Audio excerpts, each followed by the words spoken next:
মন্দিরে ঢোকার অনুমতি পেলাম। মন্দিরে ঢোকার আগে দেখি যেখানে জুতো রাখার জন্য কি সুন্দর ব্যবস্থা করা রয়েছে। একদম অর্গানাইজ ওয়েতে এখানে এসে জুতো রাখতে পারবে, জুতো রাখার জন্য একদম সুন্দর ব্যবস্থা। ইভেন এখানে লকারেরও বন্দোবস্ত রয়েছে, যদি কেউ কিছু নিজের মূল্যবান সামগ্রী রাখতে চান তাই জন্য লকারেরও ব্যবস্থা রয়েছে। আর সুন্দর মোবাইল জুতো রাখার জন্য সুন্দর বড় জায়গা জুতো রাখার জন্য আমি দেখাই। একদম আলাদা রকমের একটা ঘর করাই রয়েছে যেখানেতে আপনার জুতো রাখতে পারবেন, নিজের কোনো মূল্যবান সামগ্রী হলে সেটা রাখা যাবে। এবারে ঢুকছি জগন্নাথ দেবের মন্দিরে।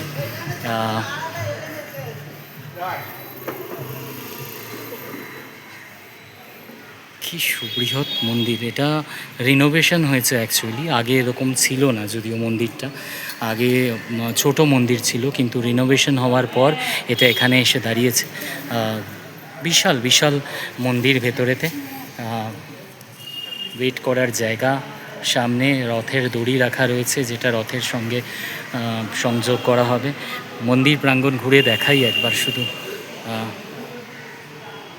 এ হচ্ছে জগন্নাথ দেবের মূর্তি, এখন বাইরে থেকেই দর্শন করায়।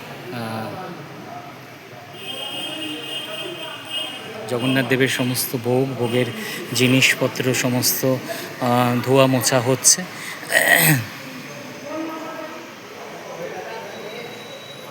মন্দিরের এরিয়া বিশাল বড়, মন্দিরের এরিয়া সুন্দর, বেশ শান্ত একটা জায়গা। মন্দিরের যেরকম পরিবেশ হওয়া দরকার, এখানে হচ্ছে বসার জায়গা। এখানে মনে হয় হোম যজ্ঞ যতটা হয় বোঝা, চোপড়ে শামিয়ানা দেওয়া রয়েছে, এখানে যজ্ঞ করা হয়। যজ্ঞর জন্য এখানে মন্দির ভেতরটা বিশাল বড় সুবৃহৎ জায়গা। এখানে একটা রথযাত্রারই একটা ছবি দেওয়া রয়েছে, পুরনো একটা ছবি, খুব সুন্দর ছবিটা দেখতে লাগছে। যেহেতু রিফ্লেকশন হচ্ছে লাইটের, তাই জন্য অসুবিধা হতে পারে। যতদূর মনে হচ্ছে হাতে আঁকা ছবিটি, হ্যাঁ হাতেই আঁকা ছবিটি দেখা হচ্ছে। জগন্নাথ দেবের রথযাত্রার সেই ফটো, মানে মেলার ফটো, রথযাত্রার ফটো তুলে ধরা হয়েছে এই ফ্রেমটাতে। এই ফ্রেমটা লাগানো রয়েছে মন্দিরের একটা প্রান্তে। মন্দিরের ওপরে ওঠার মনে হয় সিঁড়ি।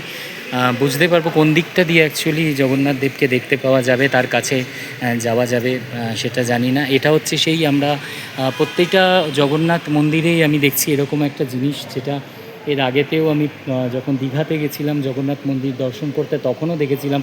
এটা কালদণ্ড না কি একটা বলেছিলেন তখন আমাকে, যদিও এটার সম্বন্ধে আমার কোনো ধারণা নেই। তখন একজন যিনি দর্শন করতে এসেছিলেন তিনিই বলেছিলেন যে এটা কালদণ্ড, যেটা মন্দিরের সামনে রাখা থাকে একটা বৃহৎ একটা এরকম স্থাপত্য করা রয়েছে। এটার সম্বন্ধে বেশি কিছু যদিও জানা নেই, কিন্তু দুদিকেই দুটো মূর্তি আছে কালদণ্ডের। একটি এই পাশে যেটি জগন্নাথ দেবের, এটাও মনে হচ্ছে মন্দির। এই লেখা আছে উৎকালা, আমি যদিও জানি না এইগুলোর মানে, বাট মন্দিরটা ঘুরিয়ে দেখাই। কি বিশাল মন্দির, কত সুন্দর ব্যবস্থা। পুজো সামগ্রী অ্যান্ড ভোগের একটা ঘর, মহাপ্রসাদের কুপন নেওয়ার একটা জায়গা। এখানে টয়লেট, খুব পরিষ্কার পরিচ্ছন্ন টয়লেট, অনেকগুলো বেসিন রাখা রয়েছে মুখ ধোয়ার জন্য। এখানে হচ্ছে ফুলের দোকান, এখানেতে ফুল কিনে পুজো দিতে পারবেন। বাইরে থেকে যদি কেউ ফুল নিয়ে আসতে ভুলে যান, তারা হয়তো এখান থেকে ফুল কিনতে পারবেন। ফুলের দোকান রয়েছে এখানে, ঠান্ডা জলের মেশিন বসানো রয়েছে, ধোয়ার ঘর রয়েছে, ওয়াশরুম যেটা অ্যাকচুয়ালি বলে বাথরুমের জন্য। আর এবারে ভেতরে যখন ঢুকবো তখনই দেখাতে পারবো আরও কি সমস্ত কিছু রয়েছে।